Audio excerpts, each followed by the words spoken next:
Assalamualaikum warahmatullahi wabarakatuh. Halo Sobat Hebat Matsa Surba, kembali lagi di channel YouTube MTS Surya Buana Malang. Kali ini bersama saya Bu Novi Ayu Lestari Nengtyas dalam mata pelajaran Ilmu Pengetahuan Alam kelas 9. Pada video pembelajaran kali ini, Bu Novi akan menyampaikan materi dan contoh soal mengenai kisi-kisi ujian madrasah yang akan segera kita laksanakan. Dan pada bagian video kali ini, Bu Novi akan menjelaskan kisi-kisi ujian madrasah untuk soal IPA bidang biologi. Sebelum kita memulai, mari kita awali dengan membaca doa bersama-sama. Bismillahirrahmanirrahim. Raditu billahi robba wa bil islami dina wa bi Muhammadin nabiyya wa rasula. Rabbi zidni ilma warzuqni fahma waj'alni min ibadika sholihin. Oke, ini soal nomor 1. Nomor 1 nanti itu soalnya tentang gejala alam biotik dan abiotik. Di mana nanti soalnya itu akan ada soal cerita dan kalian akan ditanya mana komponen yang biotik dan abiotik yang ada di dalam soal itu. Sebelumnya, Bu Novi akan mengingatkan yang dikatakan dengan komponen biotik. Kalau bio itu artinya adalah makhluk hidup. Ya, biotik itu adalah makhluk hidup. Tapi kalau komponen abiotik berarti bio depannya dikasih kata A. Artinya dia adalah benda mati. Diingat-ingat ya. Jadi kalau biotik itu makhluk hidup, kalau abiotik itu adalah benda mati. Contoh soalnya. Pada peristiwa bom atom yang dijatuhkan di Hiroshima dan Nagasaki menyebabkan banyak sekali kematian yang merugikan manusia. Bom atom menyebabkan berbagai jenis kanker pada masyarakat yang terkena zat radioaktif ini, dan lahan di sekitarnya bisa menjadi tandus. Banyak bayi yang lahir mengalami cacat mental dan berpotensi kanker.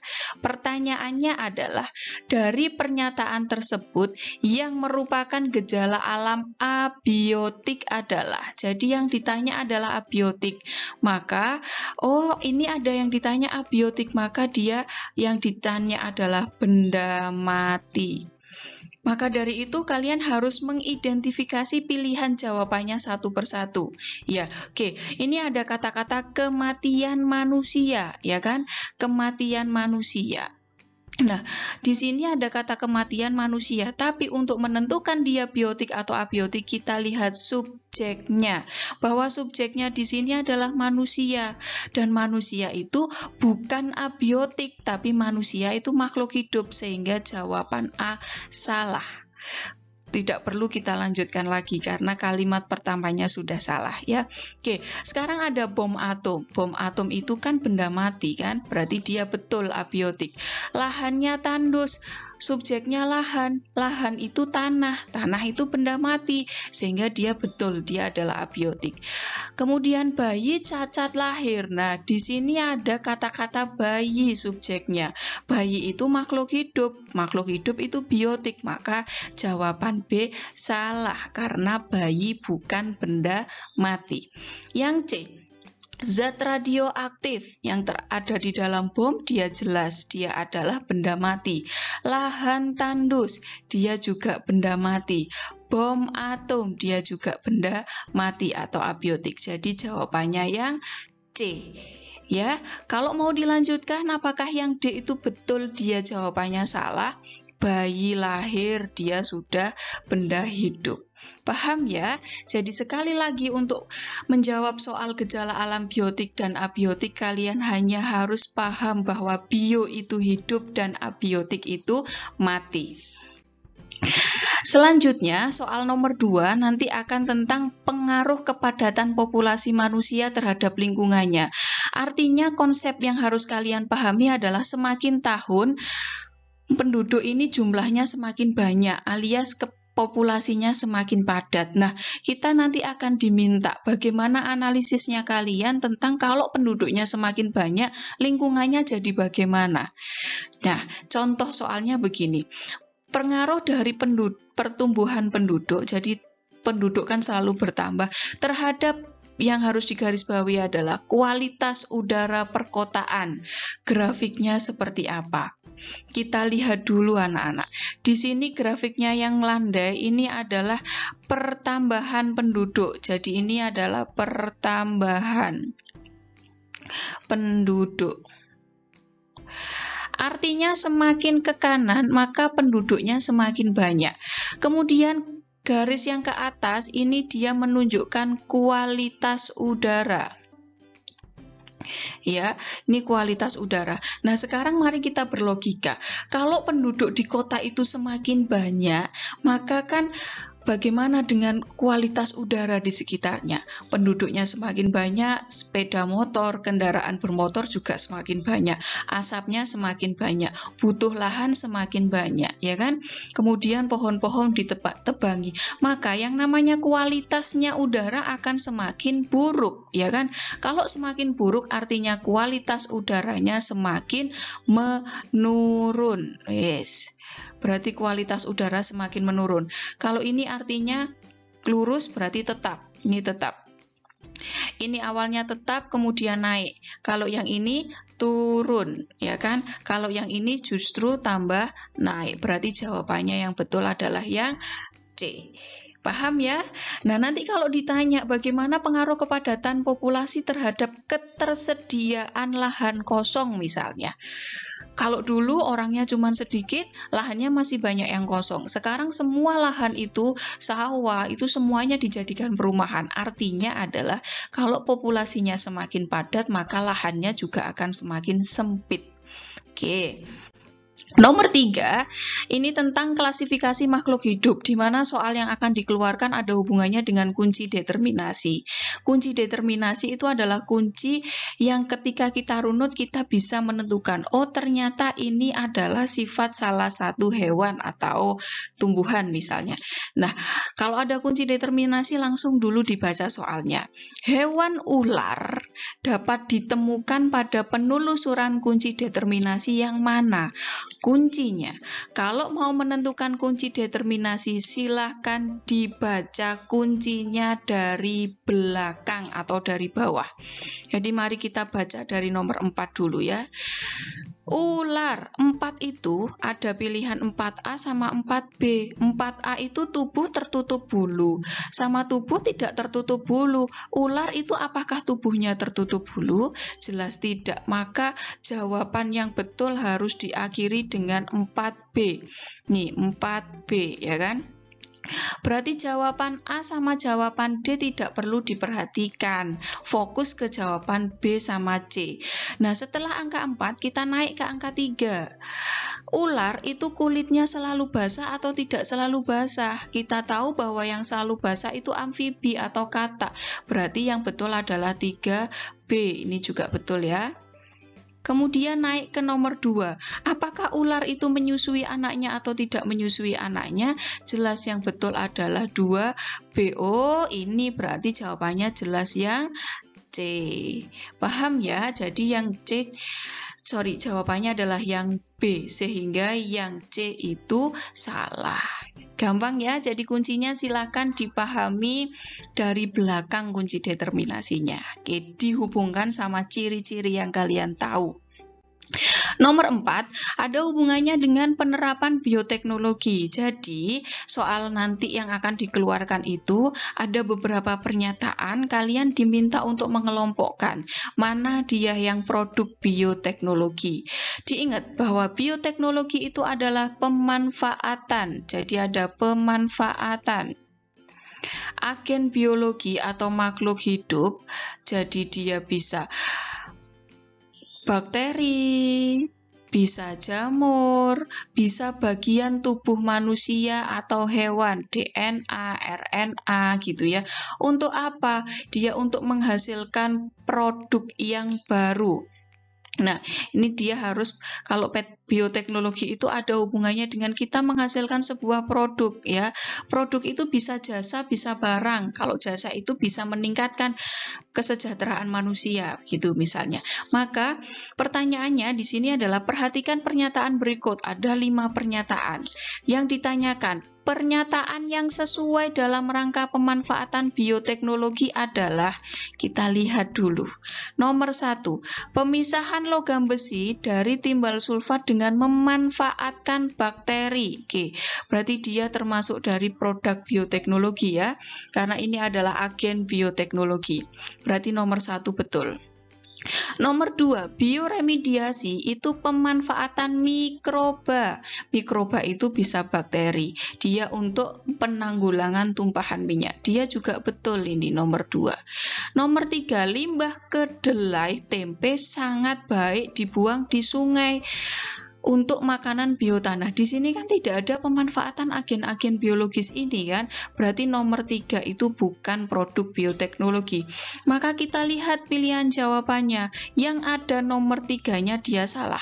A ada 3-nya, C ada 3-nya, D ada 3-nya. Sudah jelas jawabannya adalah yang B. Ya.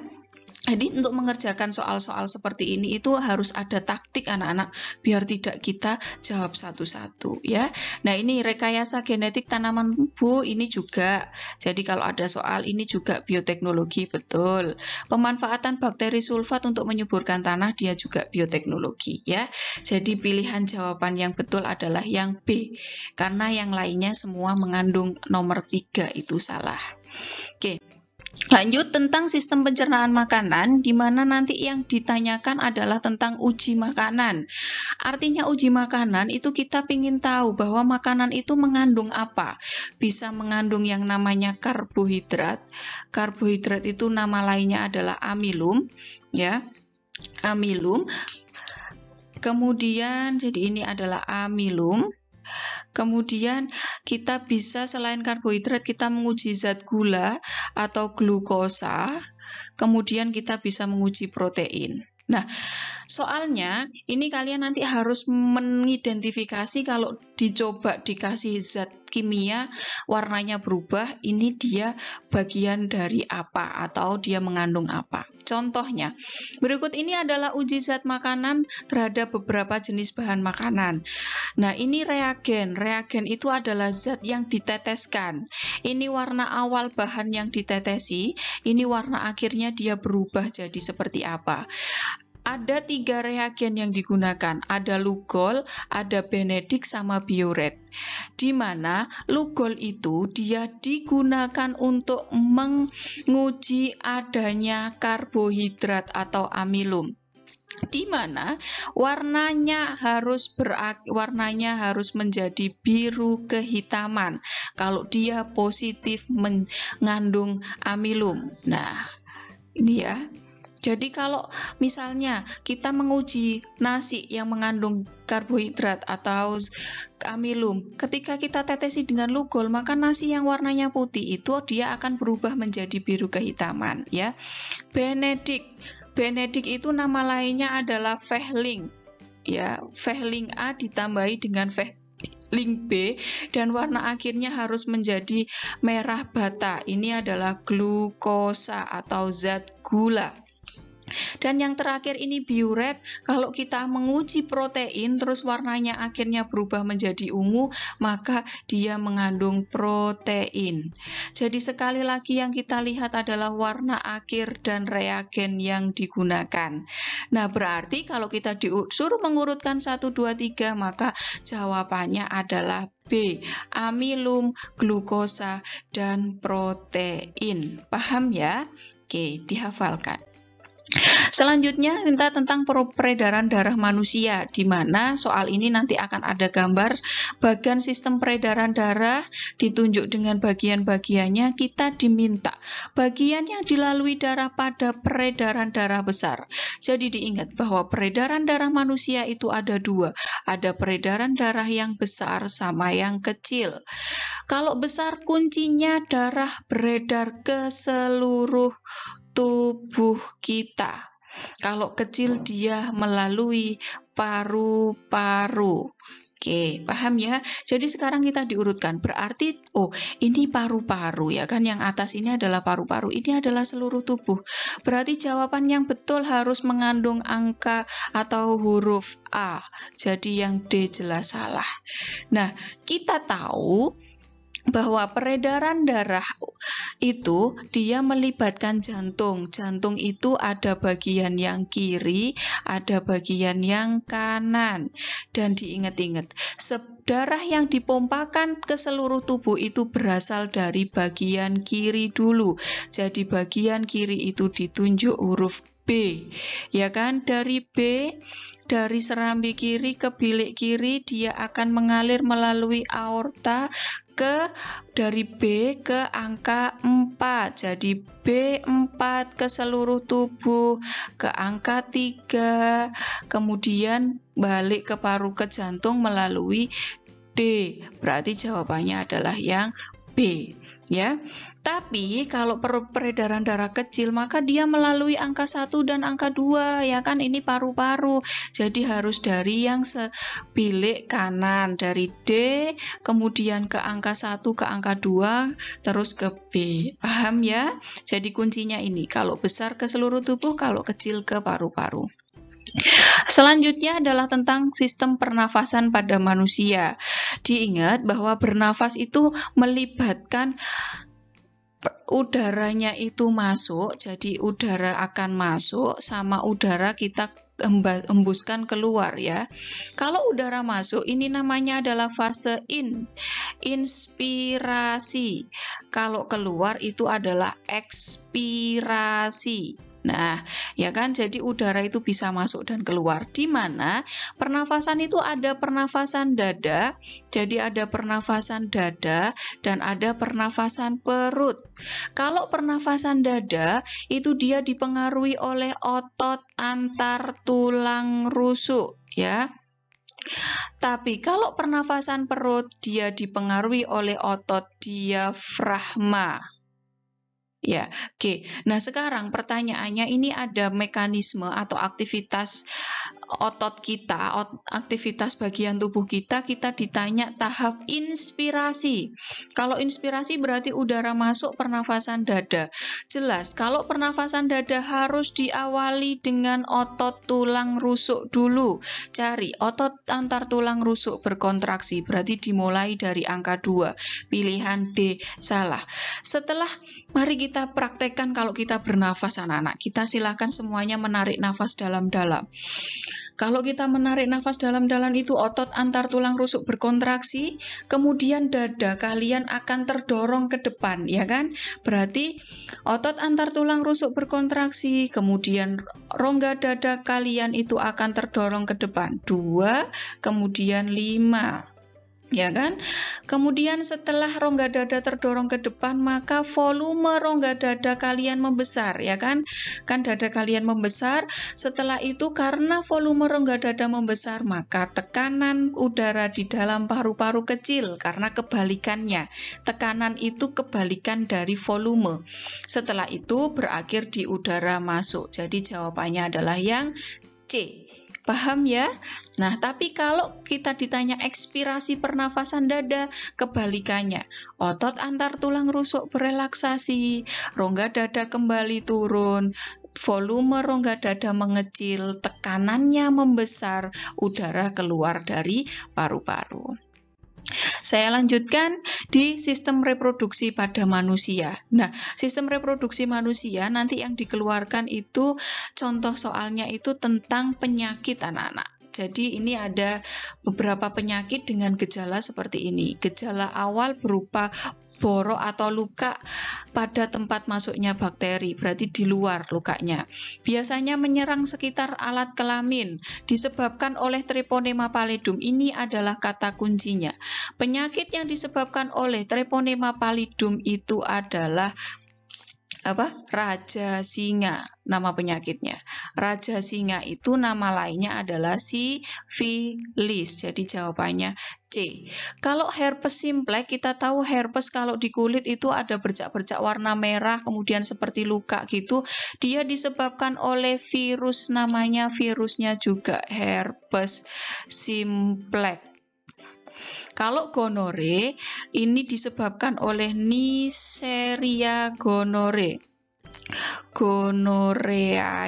Dia dikatakan sebagai kencing nanah, ya, kencingnya yang bernanah. Kalau HIV ini disebabkan oleh ini virus HIV, human immunodeficient virus, itu penyakitnya AIDS itu ya. Oke, jadi ini yang menyerang sistem imun kita.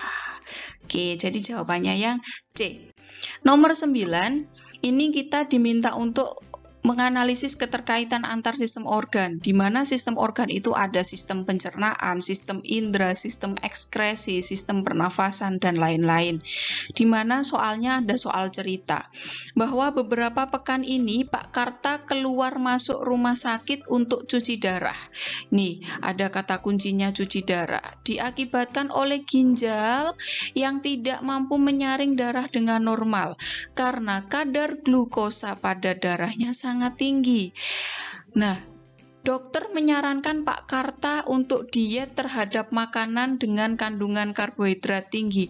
Artinya Pak Karta ini dia punya penyakit yang namanya diabetes mellitus ya. Pertanyaannya, apakah hubungannya antar kadar gula dengan diet makanan? Kalau dia diet makanan berkarbohidrat tinggi, apa sih hubungannya dengan gula darah begitu? Begini ceritanya. Ketika kita makan, maka kita salah satunya akan memasukkan karbohidrat di dalam tubuh kita melalui sistem pencernaan, di mana karbohidrat ini itu nanti akan dicerna oleh sistem pencernaan kita dengan bantuan enzim pencernaan, yaitu enzim amilase atau enzim petialin. Karbohidrat ini akan diubah menjadi gula atau glukosa. Kalau kita banyak makan karbohidrat dan glukosa kita tinggi, maka kadar gula darahnya juga tinggi. Kadar gula darah yang tinggi ini akan mengakibatkan kerja jantung kita itu semakin berat. Kalau jantungnya itu kerjanya selalu berat, maka lama-kelamaan dia akan rusak, sehingga kita butuh cuci darah. Sehingga jawaban yang betul, kita lihat A. Karbohidrat tinggi akan meningkatkan kadar gula dalam darah karena karbohidrat akan diubah menjadi glukosa oleh enzim pencernaan. Jadi jawabannya yang A. Paham ya? Oke. Lanjut di nomor 10. Ini tentang struktur akar, batang, dan daun. Nanti akan ada salah satu yang dikeluarkan. Kalau contohnya Bu Novi ini tentang daun. Ini adalah anatomi daun. Ada gambar ketika kita lihat di bawah mikroskop, ada gambar seperti ini. Jaringan yang ditunjuk angka 1 berfungsi untuk apa? Maka kalian harus paham. 1 ini bagian luar selalu yang namanya epidermis. Kalau yang nomor 2 ini namanya palisade, diingat-ingat dia seperti pagar, P. Yang nomor 3 ini yang ditunjuk adalah jaringan angkut. Dan nomor 4 jaringan sponsa. Nah, berarti yang ditunjuk angka 1 itu epidermis, dia bagian paling luar. Fungsinya bagian paling luar itu artinya dia akan melindungi jaringan di dalamnya, karena ia adalah kulit, sehingga jawabannya adalah D. Terus yang mengangkut air dan garam mineral yang mana? Jelas dong, dia jaringan angkut, yaitu xilem. Kalau air dan garam mineral itu fungsinya xilem, ya kan? Xilem itu nomor 3. Mengangkut hasil maka fotosintesis, dia adalah floem. Kalau memperkokoh tubuh tumbuhan, dia adalah akar. Oke, paham ya? Oke. Nomor 11 ini tentang fotosintesis, di mana ini ada yang namanya percobaannya adalah percobaan Sachs ya. Ini percobaannya namanya percobaan Sachs. Percobaan Sachs itu dia untuk menguji bahwa fotosintesis itu bisa menghasilkan Nah, sehingga dia nanti ada hubungannya dengan tadi Lugol. Yes, reagennya namanya Lugol. Nah, percobaan SATS itu dimulai dengan angka 1, di mana daun ini akan ditutup sebagian, anak-anak. Jadi tidak semuanya ditutup, hanya di bagian tengahnya saja ini ditutup.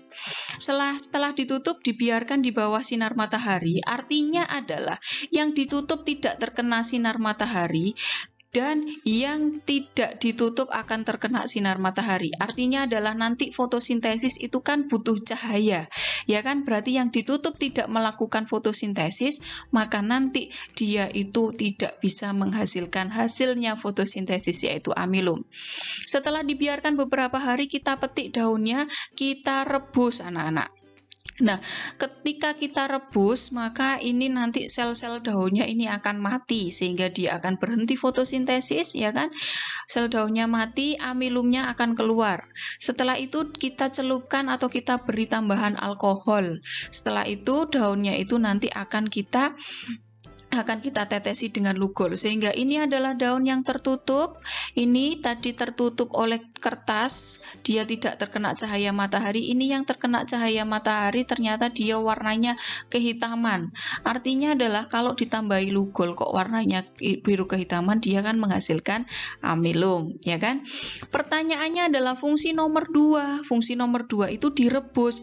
Artinya direbus itu adalah untuk mematikan sel-sel daun, ya. Lah kalau untuk mencegah fotosintesis itu dia fungsi nomor 1, yaitu daunnya ditutup. Oke, membuktikan ada atau tidaknya hasil fotosintesis ini semuanya rangkaian percobaan SATS ini, ya. Melarutkan klorofil ini nomor 3 karena dia diberi alkohol. Oke, paham ya? Itu contoh soal tentang fotosintesis. Dan yang terakhir nomor 12 biologi itu tentang pewarisan sifat, di mana soalnya itu persilangan tanaman buah banyak rasa manis. Ingat, kalau kita ingin menerjemahkan kode, kita lihat huruf pertama dan ketiga saja. Artinya B besar itu adalah banyak, buahnya banyak. M besar itu manis, ya kan? Karena ini kodenya. Nah, B besar, B kecil, M besar, M kecil, kita silangkan dengan buahnya sedikit. Betul, B kecil. Jadi kalau B kecil itu adalah sedikit. Kemudian kalau buahnya rasanya asam, berarti M kecil itu adalah rasa asam. Kita silangkan B besar, B kecil, M besar, M kecil, kita silangkan B kecil, B kecil, M kecil, M kecil. Setelah tahu ini, maka kita cari gamet atau sel kelaminnya. Caranya adalah B pertama kita silangkan dengan M pertama, jadinya B besar, M besar. B pertama kita dekatkan dengan M yang kedua, B besar M kecil. Yang B kedua, B kecil M besar, ini juga kita gandengkan B kecil M kecil. Yang ini, yang pertama sama yang ini B besar M kecil, ini dengan ini juga B besar M kecil, ini dengan ini B besar M kecil, ini juga B kecil M kecil semuanya, ya. Jadi yang pertama ini punya 4 gamet, yang kedua punya 1 gamet, kemudian kita gandengkan. Anak yang pertama B besar, B kecil, M besar, M kecil. Yang ini B besar, B kecil, M kecil, M kecil. Yang ini B kecil, B kecil, M besar, M kecil. Dan yang terakhir adalah B kecil, B kecil, M kecil, M kecil. Terus kita kasih nama. Kita lihat huruf pertama sama huruf ketiga. B besar itu banyak, ya kan? M besar itu manis. Terus B besar itu juga banyak, M kecil itu asam. Yang ini B kecil itu sedikit, terus manis. Yang ini adalah sedikit tapi asam. Oke ya. Ketika kita ditanya belimbing buahnya banyak tapi rasanya asam, berarti yang ini ada berapa persen? Lah anaknya kan ada 4 ya kan, tapi banyak asam itu hanya 1 dari 1/4 dari total anaknya dikalikan 100%. Seperempatnya 100% itu adalah 25%. Oke, itu adalah 12 soal tentang biologi atau ujian madrasah biologi. Nanti kita akan bertemu dengan video selanjutnya tentang fisika. Oke, terima kasih anak-anak. Semoga kisi-kisi ujian madrasah bagian biologi ini bisa memudahkan kalian, bisa memberikan tambahan pelajaran untuk kalian untuk persiapan menghadapi ujian madrasah. Terima kasih anak-anakku. Semoga kalian nanti bisa mempersiapkan diri dengan baik sehingga akan dimudahkan dalam mengerjakan soal ujian madrasah. Akhir kata, wassalamualaikum warahmatullahi wabarakatuh.